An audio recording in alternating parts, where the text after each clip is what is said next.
Welcome to Okay Now What? I'm your host, Kate Gladden, episode 12.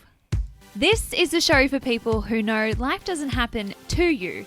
Life happens, and the impact it has is up to you. Okay, beautiful people, welcome to the show. You are in for an absolute treat today. I can already tell. I've only had a few minutes so far chatting with this wonderful woman, but it's been a pleasure already. And we actually have my accountant to thank for that. So thanks, Kaylin. Who would have thought that an accountant could be such a matchmaker?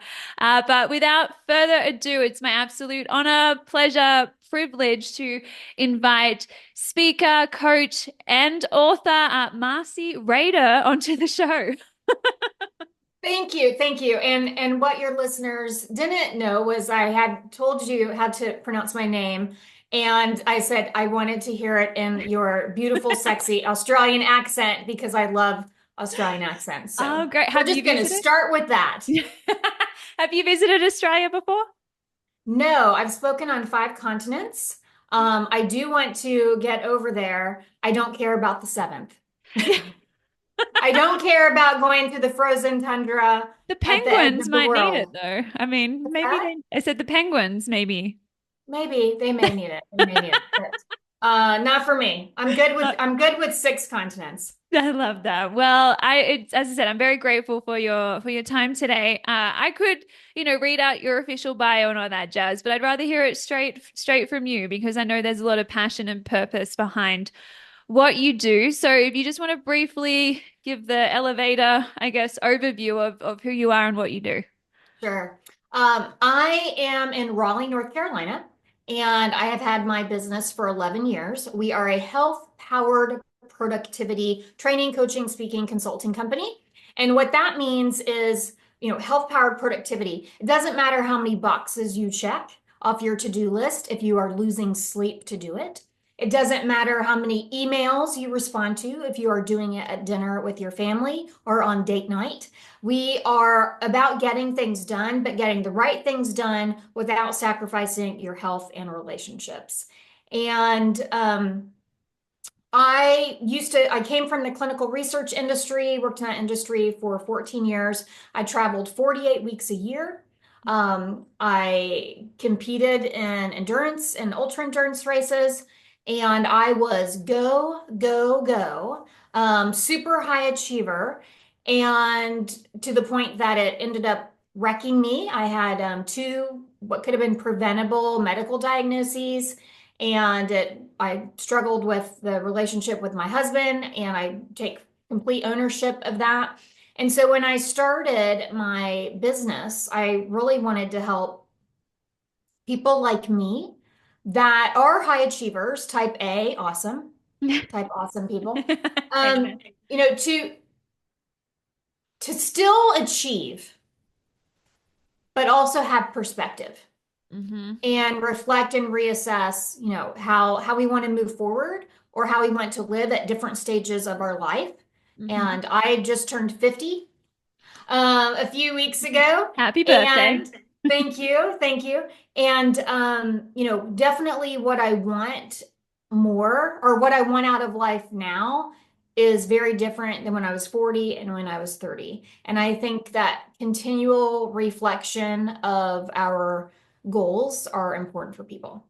So, Could not agree more. And that's why I brought you onto the show because, as any of my listeners will know, have been following me for a while. And I just shared with you, for me, I had that painful wake up call right when I was graduating college.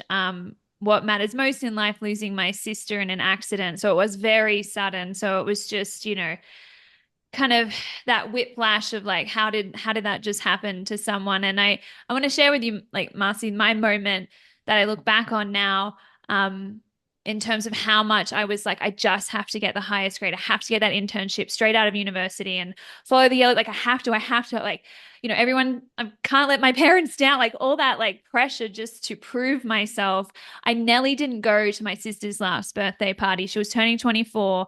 And I remember I had university exams and I was so stressed. I had this assignment, I can't study. And we got in a fight. And I was just like so wound up about the idea of potentially not doing well in this exam that I nearly missed my sister's birthday.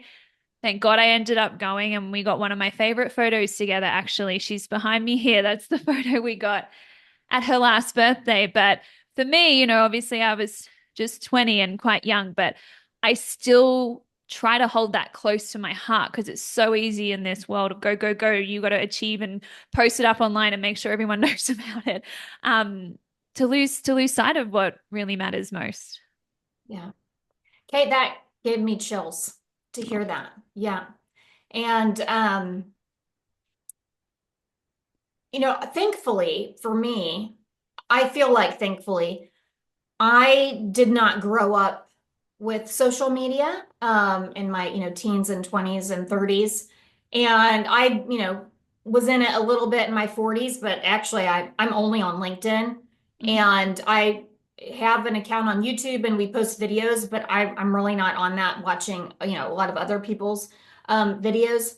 And I did a TEDx talk and oh well, and the reason why I'm glad I did not grow up with that is because I think I would have felt the pressure even more Mhm. to achieve, achieve, achieve. And I did a TEDx talk in April called The Relentless Pursuit of More. And I talk about how through my whole life, really, it was always waiting until someday, someday when I get this promotion, then I will focus more on my husband. Someday when I, do an Ironman, then I will slow down. Well, I didn't. I just started doing adventure racing. Someday when I make this amount of money, I'll hire a housekeeper to help me. There was always something. Mhm. And so I did this TEDx, and I thought I would be speaking more to people in their 40s and 50s and 60s, maybe 30s. But the two most impactful moments I got was um, a student at North Carolina State University came up to me and said, "I'm afraid I'm going to be you." Mhm. And it just like, ooh. And then another, and then we sat down. We actually went to the side and sat down for probably a good 30 minutes. People were wanting to come over, I could tell, but we were just in such a deep conversation. And then I was celebrating the TEDx with a friend of mine at a restaurant, and the waitress was very young. She's actually only a senior in high school. She asked what we were celebrating, and it was this because there was stuff on the table. And my friend said, "Oh, she did a TEDx talk," and she said, "What was it called?" Well, during her break, while we were eating, she watched it, and she came out, and I actually have it taped on my laptop here. The on the receipt pad she had written all the things that she heard in my TEDx that she said, this is Resonate. me. Yeah. This is me. And I just like, I mean, we were crying, it was this really emotional time at Mookie's New York Deli. And and I never would have imagined in my wildest dreams. And I did the TEDx at a university. Mhm. It was TEDx NC State. And I really didn't think it was even appropriate to do at a university because it was about, this relentless pursuit of more through, Mhm. 3 decades of my life. And I was so surprised how much it resonated with these college students and one even being a high school student. And so to hear you say that, here you were 24 years old, or she Mhm. was 24, I'm sorry, Yeah, I right? was 20 at the time, Yeah, so you were yeah. 20. Yeah. So, you were already in that mindset. Yeah. And Yeah. I think that's why, like what you said, the importance of taking time each decade, every 5 years, every couple of years, like just to reflect on what really matters to me now is so important because I'm not a psychologist or anything, but I love like, the way that our beliefs and drive our behavior and our choices. And, we form our core beliefs about ourselves in the world between like 5 to 7 years old. And if we don't really stop to reassess, are these still helping me now or still true and valid? Like, we're used to getting praised at that age and it's like, oh, that's nice. That gets attention. Like we are playing out that little girl or boy inside of us just continually seeking that approval externally because, we don't really know how to give it to ourselves. And I know that's what definitely kind of drove me, but also writing my sister's funeral speech, Mm. 20 years old, and just everything I was sacrificing, like, I was basically like anorexic, like just miserable in myself because I just was craving trying to be the smartest, the prettiest, the best at all these things. And then I'm like, everything I'm carrying, like this doesn't make it into a funeral speech. This isn't what people care about you for or celebrate or value you for. And so my little mantra I tell myself now is if you can count it by a number, I can tell you it won't count that much at the end of your life. So stop trying to validate and count the numbers and think about what else, really matters that you can't measure because that's the stuff that is actually immeasurable for good reasons. So yeah, that's been my life lesson. Yeah. Oh, I love that. I was just on a call yesterday and we were talking about certifications. A reason why I had gotten the certified speaking professional designation. And I jokingly said, at the time, if there was a certification, I went for it. Like it was just another way to prove Mm-hmm. and to validate myself. And earlier this year, when I was kind of going through a rebrand, a little bit of a rebrand, this consultant that I have hired, she said, you need to take some of these certifications off your website. She's like, there's so many that, you're talking about, reflect, reassess, and, like, you don't have to go. And she's like, but if somebody were to look at your at this page, they Yeah. might be intimidated or they might be like, well, what's she talking about? And I don't know if you've ever done Strengths Finders assessment, but I'm number one learner. So part of it is just that I love to take courses. I just love I love doing that, and I love reading and learning new things. And it was just funny that she was saying, you need to remove half of these certifications at least. And I fought it because I was like, I want people to know. And then I was like, no, really, I don't. I don't care. Yeah. You Yeah. know, I mean, Yeah. we do care. I do care, but that's not why I got them. Yeah. Because as you said, like you want to show that you do walk the way. And that's great. Like you can obviously share them as you work with people and stuff, but to Yeah. show you don't need to lead with that because you're so much more. And that's where even like, Yeah. some people like, have you got certain things? And it's I think as women too in an industry like self-help and development, you've just got to trust that like we do still know what like there's still a room and voice for us. And I've had to trust not to need all the extra pieces of paper to prove that. But I was impressed to read that certification though about you speaking. I was like, as a speaker, I was like, that's impressive. So, Oh, so that's one I keep on there. yeah, Because it's only like 850 in the world. So that yeah, one that's I lead with incredible. that one. Yeah. Yes, Yes. rightly Yeah. so. So Yeah. through your work with people, Marcy, what do you find is like the biggest resistance that people have as you start to be like, hey, how about you just leave that laptop where it belongs in your office and not bring it to the dining table, or you take that Friday off, or like, what do you notice are the biggest fears or resistance there? Oh, there's so much. There's so much. And I'm kind of laughing about it because I just had this conversation with the client yesterday. Um, she works at a biotech company and she just feels like she always needs to be available. Always. And it is such a struggle for people. And there's something called, productivity paranoia, and it is especially prevalent when working remotely. Managers tend to over communicate with remote workers. Mhm. And I think, you know, for a couple of different reasons. One, making sure that they're working, but two, also just trying to make them feel included. Like, I see you, I recognize you, I know you're there. And for the people that work from home, and one of the topics that I've taught for 14 years is called work well remotely. So COVID was wonderful for my business. I was already training people on that. But people who work remotely, they feel like they can't even step away from their desks to go have lunch. Mm, Like they can't run to the post office because if somebody sends me a Teams message or a Slack chat and I don't respond right away, they'll think I'm not working. mm, And if you were in an office, you might go out for lunch with somebody and be gone for an hour. Or you might talk to somebody in the break room for 10 minutes and not be paranoid like this. And when I ask people, in the chat, or I have them say, raise your hand if I'm at a conference, I mean, so many hands go up that, it's just like, oh, this is me. I just feel so nervous about, just taking a few minutes away.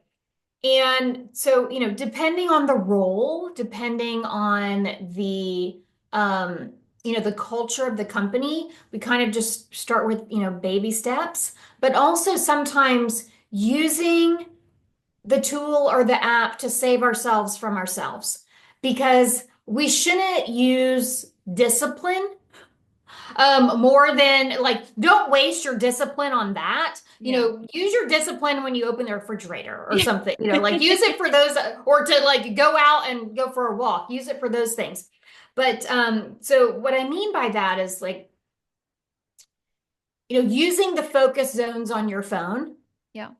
from 6 p.m. to 8 a.m. to not show the badge on if you must have the badge. Like I would ideally say don't have a badge, don't even have your work email on your phone. Again, it's very individual for the role, but so that you don't see that there's a new email or a new chat message. And it automatically does that. And you don't have to have the discipline or remember to set it yourself or to not look at it because Yeah. we are curious people Hmm. and it calls to us. That's why it's a badge. That's why it's there because Yeah. Yeah. we And know that we're going to want to tap it, you that know. that little what's on the other side? I need to see. Yes. But yeah, Yeah. and even they say like email, it's almost like a slot machine, almost like Oh it's the yes, same absolutely. psychology. Because am I going to get that hit of, oh, someone's got something for me? Like even running my own business, like a new email could be a new gig, a new Yes. opportunity. It's kind of exciting. What if it's there? Like I'm looking for like, and so I feel myself like wanting to get on that like hamster Mhm. wheel also. Yeah, yeah. And I think that it's funny when I work with business owners, smaller business owners, like micro business owners, like because small business in the eyes of the government is like 30 million or less. 30 million in revenue or less. I'm like, that's small business? Yeah. Oh my gosh. But like, like micro business owners, like we would be considered. Um, we do look forward to that because it's like that could be more business, Hmm. but people in company, like larger companies, a lot of time it's just like, oh my God, I'm getting 150 emails a day Yeah. and sometimes more. And that's not even my chat messages. And so they're like, slow down, hold on. Yeah. Well, I'm like, oh, this could be something. But yeah, and then it's like half the time it's like, man, I need to unsubscribe from that damn email. Like, Yes. Or it's yet another person saying, I can improve your website yes. traffic. Yeah. Too funny. So that's a great one, the using the focus. I love that. I try and implement similar things with teenagers. Hopefully the adults are slightly better because usually the teens just go, oh, but then I just turn it off. I do it I'll turn anyway. off the focus sound. But sometimes even just that extra bit of Yeah. friction. That's what I tell them. I'm like, it brings your conscious brain online that little bit more to be like, wait. And there's some great apps I've seen too where it doesn't stop you from going on the app, but it actually like brings up this question almost like, are you really sure you want to spend your time on this and just awakening your conscious brain so you're not just on autopilot? Because that's often the thing too. It's you look down like, hey, wait, how am I on Instagram right now? How did this Yes. happen? It's so Yes. autopilot sometimes. Right. I gave a virtual talk this week and we were talking one of my topics is called elevate your focus. And I was talking about making, these kinds of boundaries on your phone. And this guy right then reaches over and pulls up one of those safes for your phone. And he said, like, I lock my phone in the safe and I'll set a timer for like 2 hours. And it was really brilliant the way he uses it. Because I've only ever seen them used like in a kitchen. Like people will lock treats in there and Oh, be, but um, but it's specifically, for your phone or your devices. And he has his headset. So he said, if somebody calls me, then, then I can put on my headset and talk to them. But what hmm. it keeps me from doing is picking up and scrolling and going to different apps and things like that, or looking at my email. And he said, when people call me, it's more urgent. And so that's how it works for him. And I was just, that is just brilliant. Yes. Brilliant. Yes. I should probably try something similar. I mean, you think about it, otherwise, if we've got our phone there, just because of the way, like I've read studies where even just the sight of our phone starts Oh, that yes. dopamine craving. And I'm like, it would be like if you're trying to take control of your health, but you're sitting there with a plate of cookies and you're wondering why you can't stop eating the cookies. It's like, well, with the temptations right there, it's like you said, it makes it so much harder. And then you have to rely on all that discipline, and then the willpower runs out. Next thing you know, you've eaten the plate of cookies and you're like, why did I do that? It's the same with our phones. So that's a brilliant idea. Lock it in the safe or even just out of your room and Oh, yes. Where not you have connecting to your walk and messages. get to it. Yeah. Yeah. Yeah. Yeah. It's funny that you brought up the cookies because um in another topic I talk about is meetings. Yeah. And when I talk about in-person meetings, I will say whatever you do, do not put the plate of cookies or donuts or bagels in the middle of the table. Have them like outside the room or where people have to go to get to them or somewhere where they're not in sight. Because for some people, food is an emotional decision. Hmm. And and I say we because for me it is. And that, like the whole time I'm thinking, I want that cookie. I want that cookie. I want that cookie. Should I have a cookie? I want another cookie. Maybe I have half a cookie. And the next thing you know, I've Mind eaten chatter. like a couple of cookies and I'm not really paying attention to the meeting anymore. Hmm. And again, it's that, use your willpower on other things. Hmm. And so like setting those, creating some friction where people need to go up and get the food, Yep. outside, like set the table up right outside the meeting room. But that's why like my phone is in the living room right now. So I Mhm. have to go and get it. Yeah.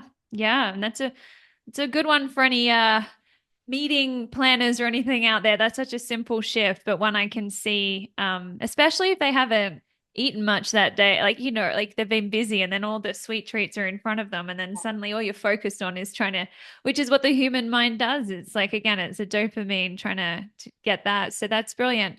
What would you say? So we've shifted now, like, there is going to be that initial resistance, perhaps, but I guess, how you help people push past it is remembering why it's worth breaking some of these habits and lifestyle choices and business activity choices. Like it's a pretty big question to answer. Like, what's meaningful to you in life? What's your priorities? Is there some tips you can give on like how to really get clear on those things? One of my favorite questions to ask my clients is, and this was a theme within my TEDx, is if a journal, like, what are your top three priorities?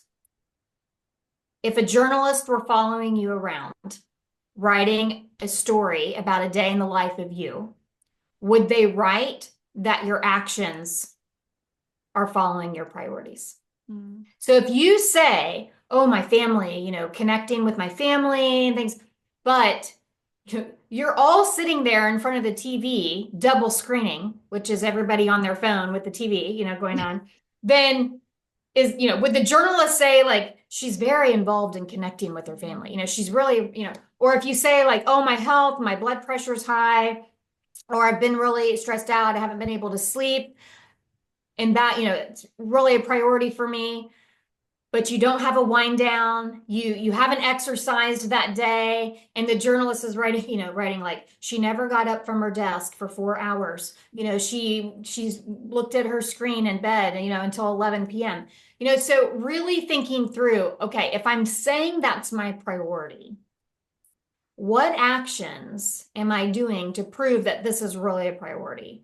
Yeah. And so, that's one thing But then, and then when we figure that piece out, like the answers to those questions, and I'll go back to the email piece or like because this is kind of a simple tactical thing Yeah. for people to think about.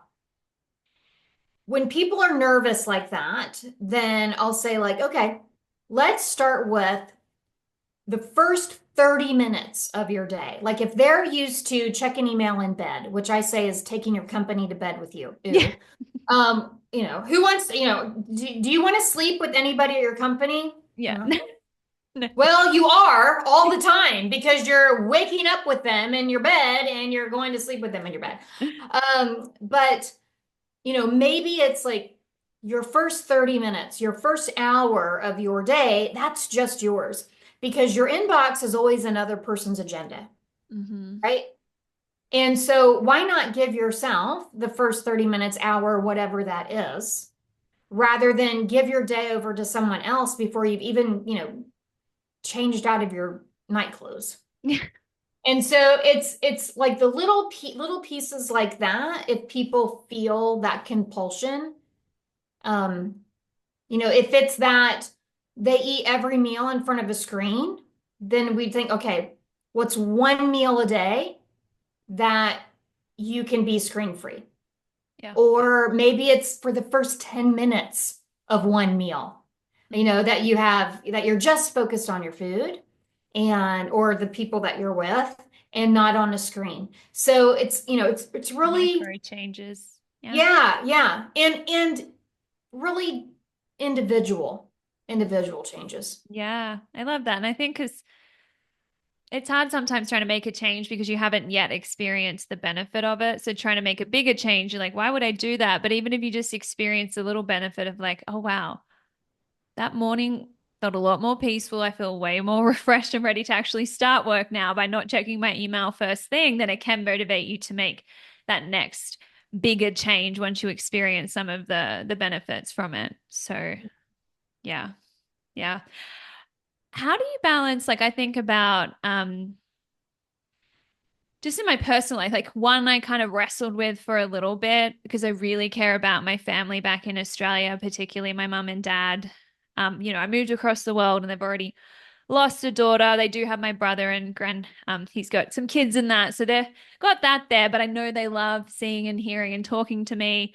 But then I also know I really need my own, like I speak all day on a computer and communicate and hold conversations where it's just like they want to talk and I just want to get off the phone. And so I've had to, for me, how I navigated it was through just like communicating with them more honestly. Like, hey, I've had long days on computer. I can't talk to you every day. I know you love to, and I would love to.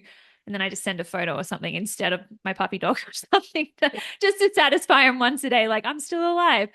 But I'm imagining also with moms, they care about spending time with their family after work. They're exhausted. So I don't know like what my question is exactly, but like how would you approach that to find that balance where they're taking care of themselves, but also there's other family priorities and such? Yeah, yeah. First, I have to say, I completely see you because I feel the same. Like I don't want to talk on the phone at night. I've been on video. I never got into the thing during COVID where I just do like video chats with people. Like I was like I'm on video all day. Like I Yeah. don't want to I don't want to do that. I actually still talk on the phone. Oh yeah. No, I don't. My phone call parents, they they Yeah, really I hit the talk face on the moment. phone all the time. Yeah. And it's not like this as it's like Yeah. Yeah. with my AirPods and things. But I think what you said is really key and is to communicate um what feels good to you and what was so great about what you did is you explained why. And Hmm. it's hard sometimes because my mom doesn't Zoom with anyone. And we talk on the phone like once a week, twice a week or whatever. Um, but she does understand that I'm talking all day. And but we kind of have a rhythm. And I think that if it's something that you dread, this is what I learned I read this great book called called Micro Stress, and I can't remember the long full title, but if you look up micro stress, you'll find it. And they specifically talked about how family can be micro stressors even though we love them. Mm-hmm. And in a scenario kind of like what you even said. And I started thinking about that with my family because like my friend Lily will talk to her daughter every single day, but they can have like a 3 to 5 minute conversation Mm-hmm. and they're okay with it. They'll be like, "Yeah, I just saw you last night. Just wanted to let you know I'm thinking about you, love you." And it's just their habit and they're good with that. Mm-hmm. My mom, it's not that kind of phone call. Like it would just be like, okay, like if I texted her once and I said, I'm just wanted to let you know I'm thinking about you. And she sent me back like sad face. I miss talking to you. And I was like, okay, I can't do that anymore because she wants like a full on call. I Yeah. can't do the just thinking of you. But with my brother, I can do that. I can just say like, hey, thinking about you, love you, and we're good like that. And so, you know, communicating and finding the pattern that works for Yeah. you both and kind of meeting in the middle, I think is really important. Knowing that, yes, you can love somebody, but they can still be a stressor and it Yeah. have nothing to do with them. Yeah. It could just be you're tired. It's the end of the day. Yeah. Yeah. Yeah. Yeah.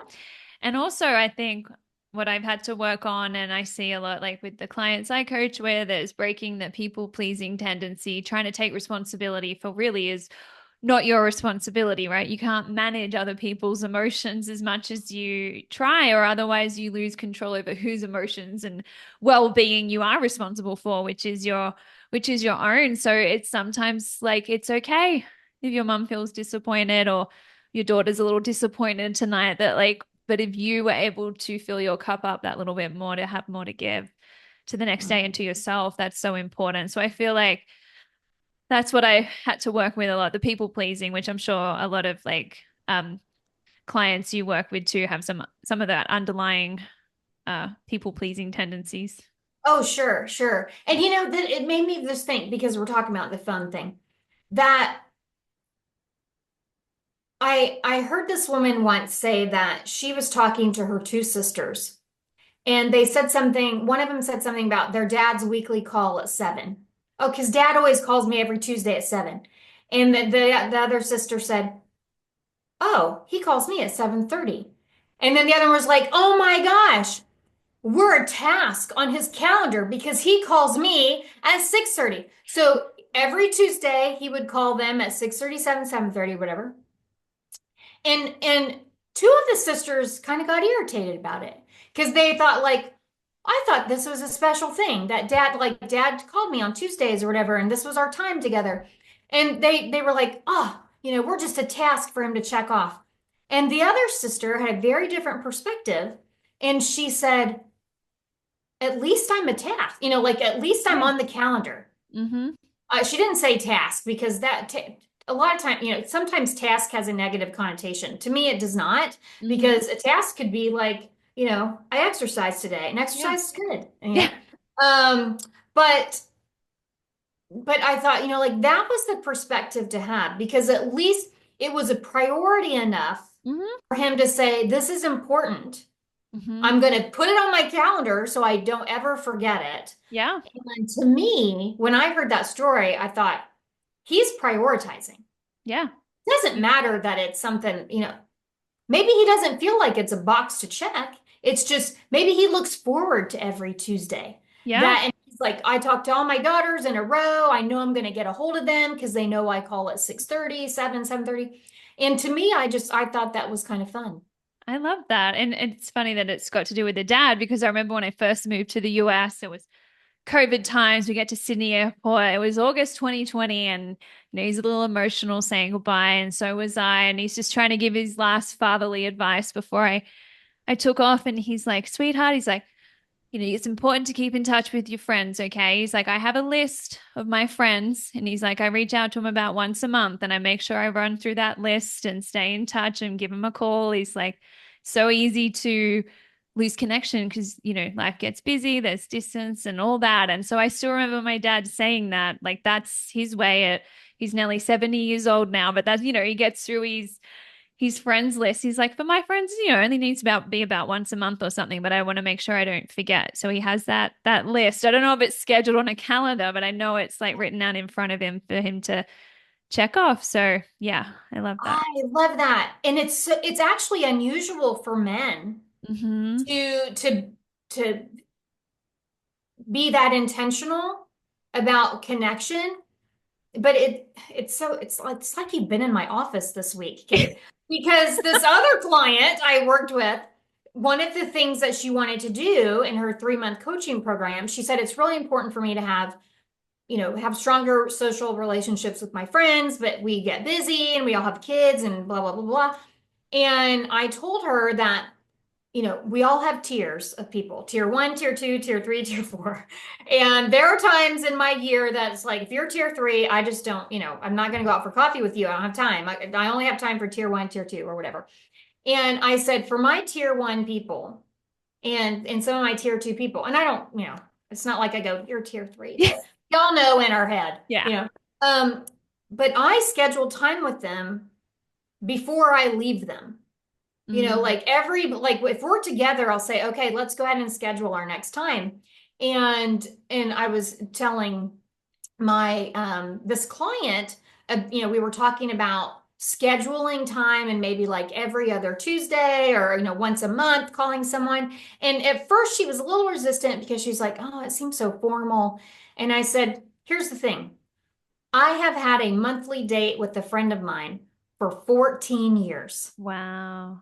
And it just makes it easy. Mm-hmm. And we've hardly broken the streak. I said I have another one that I've been doing this for 8 years, and I just started, a friend of mine, we realized it'd been like 2 months since we'd really talked, and she's one of my best friends. And I know that that happens with people. It's like, how did this happen? And so we decided to set up a phone call every other Tuesday at the end of our workday. And we said, if something comes up and we need to cancel, that's fine. But if not, we have this time on our calendar. And if nothing else, it makes us think about that person and like, oh, I can't talk to you today, but let's, Yeah. reach out this Keeps it day. top of mind. Yes, because it's otherwise it's going to be 2 months again. Yeah.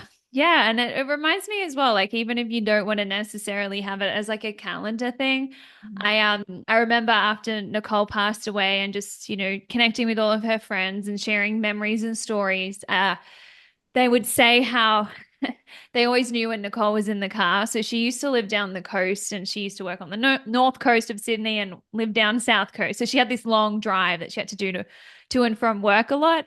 And so they talk about like that she'd always tend to fill her time because, what else have you got to do? Driving along, call a friend, have a chat, check in. And they say like some of their voicemails that I always love because before they'd even hear her, they'd hear the little like blinker or indicator going on and off. And so they always think of like Nicole would call and check in during driving times because that was like, I feel like I know my sister like that was it's like, okay, this is my family and friend Yes. check-in And time. a And lot of so, people think of that. Yeah. yeah, yeah. And I've had people after COVID when they went remote Hmm. that they say I've missed that time Yeah. because I used to use that time to call my To family and my connect. friends. Yeah. And now I don't make that time to Hmm. do it. So true.